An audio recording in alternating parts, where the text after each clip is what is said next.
Cette visite donc intervient dans un contexte chargé d'émotions sportives, de débordements regrettés et d'images parfois douloureuses pour deux peuples profondément liés. Mais précisément, sa portée historique réside dans la forte capacité des deux États. Deux États frères ne peuvent pas laisser l'émotion surplomber et décider du sens.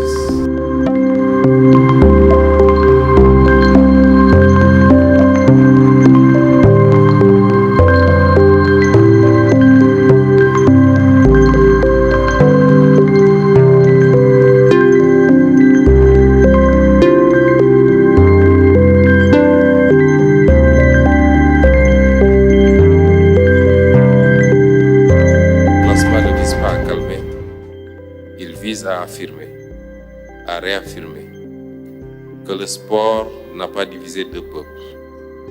Il a éprouvé leur lien. Il n'a pas opposé le Sénégal et le Maroc.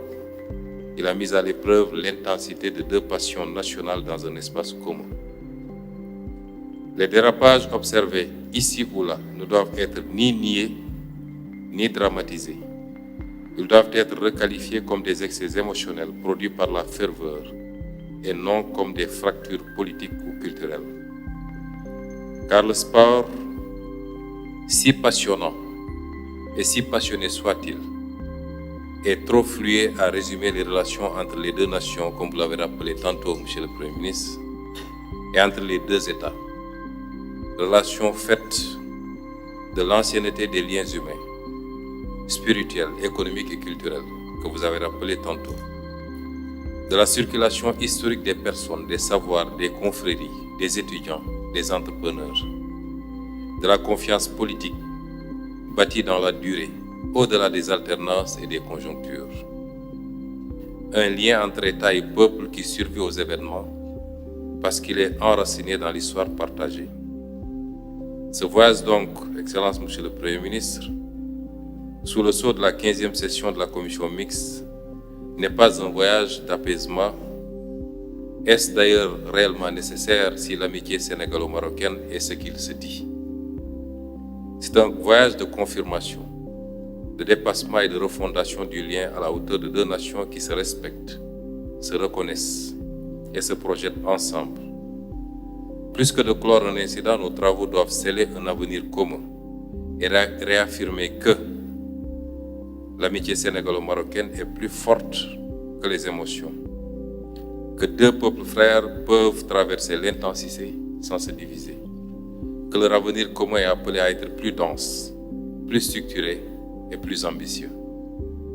Monsieur le Premier ministre, je suis honoré de co-présider à vos côtés les travaux de la 15e session de la Grande Commission mixte de coopération entre le Royaume du Maroc et la République du Sénégal. La périodicité de ces rencontres est irrégulière.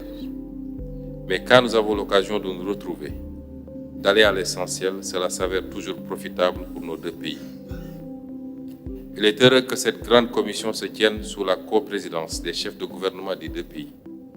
Cela traduit une volonté commune de redynamiser la coopération Rabat-Dakar, conformément aux orientations définies par nos plus hautes autorités. C'est également la manifestation de l'ambition partagée de nos deux États d'œuvrer à la consolidation du partenariat stratégique sénégalo-marocain afin de le hisser à un niveau qui correspond aux attentes de nos deux peuples.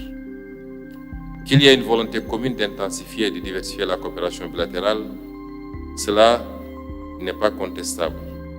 C'est d'ailleurs ce qui explique la signature à chaque grande commission d'accords ou de mémorandums d'entente qui touchent à présent toutes les activités qui relèvent des compétences d'un État.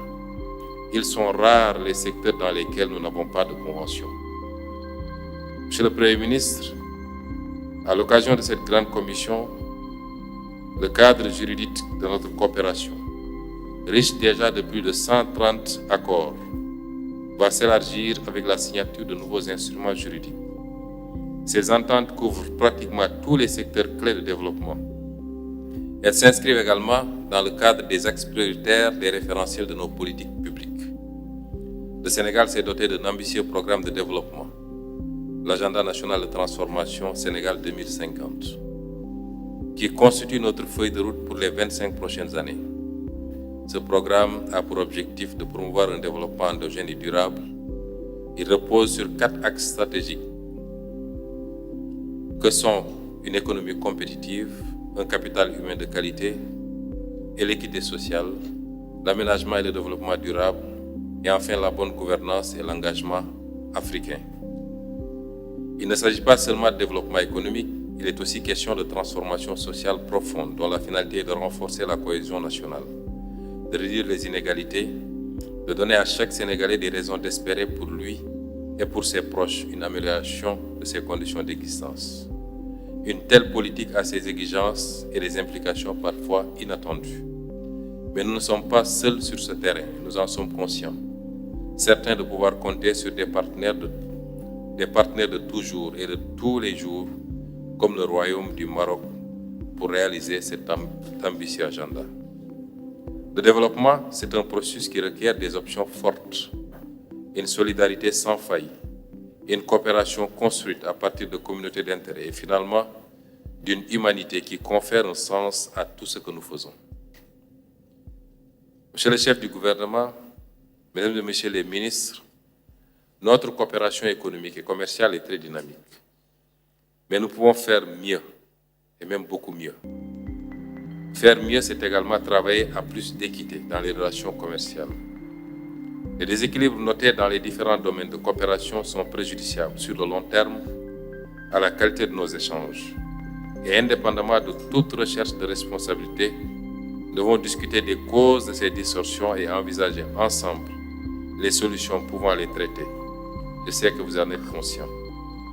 Notre responsabilité en tant qu'autorité politique est de travailler à la prospérité de nos deux États. Monsieur le Premier ministre, vous avez rappelé tous les espaces partagés, notamment l'espace atlantique, l'espace continental et tout ce que nous pouvons faire ensemble. Et tout à l'heure, lors de notre discussion, je vous ai dit que tout ce qu'on devra faire doit s'envisager sous l'angle de la complémentarité et non pas l'angle de la compétition.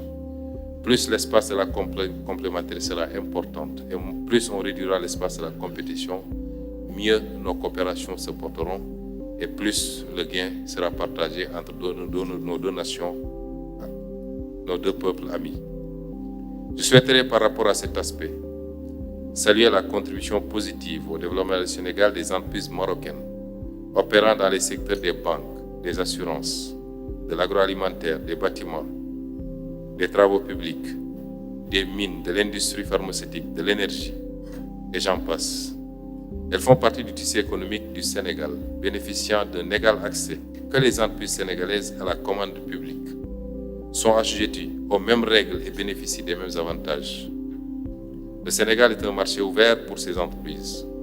Les entrepreneurs sénégalais peuvent avoir des attentes légitimes d'accéder au marché du Royaume du Maroc dans des conditions similaires et sans doute dans le cadre des politiques publiques de l'État du Maroc.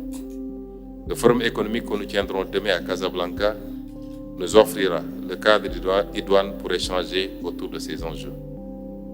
Je voudrais, Monsieur le Premier ministre, appeler notre attention sur les conditions de circulation et d'établissement de nos compatriotes marocains et sénégalais dans l'un et l'autre pays. Je sais que d'importants efforts sont faits en ce sens. Nos services diplomatiques et consulaires nous rendent compte des difficultés rencontrées et du bon accueil fait aux différentes demandes de traitement de certaines questions. Nous devons nous accorder sur des règles et principes qui permettent de renforcer l'intégration de nos différentes communautés, assez fortes de part et d'autre de nos deux pays. Je voudrais à ce propos également, Monsieur le Premier ministre, rappeler l'application de l'accord relativement au déplacement ou au voyage des Sénégalais vers le Maroc. Nous savons que certaines conditions avaient été suspendues de manière tout à fait compréhensible pour les besoins de la Coupe d'Afrique des Nations. L'objet de ma venue au Maroc, c'est aussi exprimer au peuple marocain frère toute l'amitié et l'affection inconditionnelle du peuple sénégalais. Cette rencontre est destinée à replacer cette amitié au cœur des politiques publiques, à redynamiser notre partenariat et à doter nos gouvernements d'une feuille de route claire. Monsieur le chef du gouvernement, mesdames et messieurs les ministres, Je voudrais conclure en réaffirmant l'engagement constant du gouvernement sénégalais à œuvrer sans relâche au renforcement et à l'élargissement de la coopération avec le Royaume du Maroc, dans l'esprit des liens culturels, spirituels et historiques unissant nos deux peuples et dans l'intérêt supérieur de nos deux pays. En vous renouvelant l'expression de notre profonde gratitude, je forme des vœux de plein succès à nos travaux et vous remercie de votre aimable attention.